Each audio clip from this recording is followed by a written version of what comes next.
makambo efwe sila ebandaka na fédération lera président Omari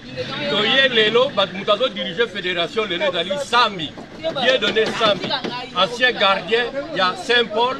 ya Imana et puis ya Léopard eza normal te bano yo bata bana na biso bakobeta lobby le 25 en Afrique du Sud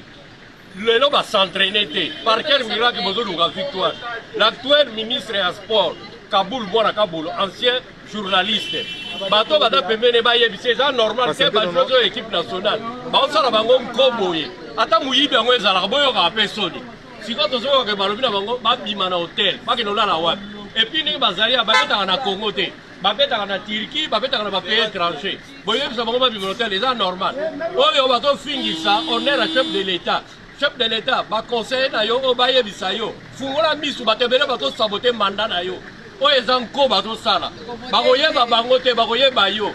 soit badécision na makambo bo chef de l'état fungola misu bato ebele balingi yo te bazosala basabotage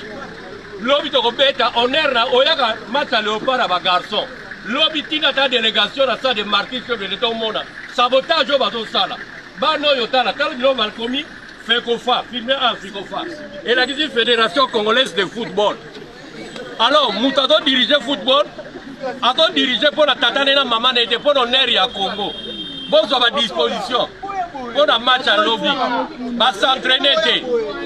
à bon entendeur Sali